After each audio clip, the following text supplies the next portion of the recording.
இந்த வீடியோல நம்ம என்ன பார்க்க போறோம் அப்படின்னா கிளையண்ட்டுக்குலாம் மார்க் போட போறோம். வீக்லி ஒன் டே வர கிளையண்ட்டுக்கு நீங்க எவ்வளவு மார்க் கொடுப்பீங்க? அவங்களுக்கு நான் 0 மார்க் கொடுப்பேன்.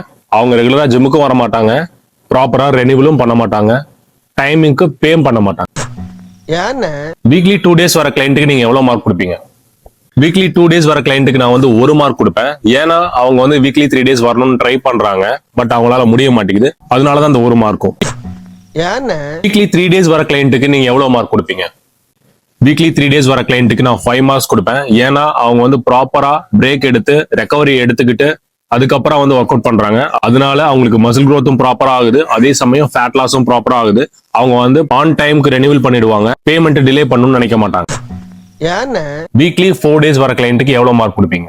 வீக்லி 4 டேஸ் வர கிளையண்ட்டுக்கு நான் வந்து 6 மார்க் கொடுப்பேன். ஏன்னா அவங்க வந்து மசில் டோனிங்கை வந்து ஃபோக்கஸ் பண்ணுவாங்க. அதனால அவங்களுக்கு வந்து ப்ராப்பரான மசில் டோனிங் ஆகும். ரெனிவல் டேட்டுக்கு முன்னாடியே அவங்க பே பண்ணிடுவாங்க. அதனால வந்து ஜிம்முக்கும் பெனிஃபிட் தான், அவங்களுக்கும் பெனிஃபிட் தான். டைம்ல பேமெண்ட் பண்ணிடுவாங்க. இவ்வளவு விஷயத்தை சொல்றீங்களே, யாருன்னு நீங்க? தேங்க்யூ ராஜ்குமார். நான் கேட்ட எல்லா கொஸ்டினுக்கும் நீங்க கரெக்டா மார்க் போட்டுட்டு இருந்தீங்க. தேங்க்யூ. ஆமா, பெரிய டீச்சர், போடி வேலையை பாத்துக்கிட்டு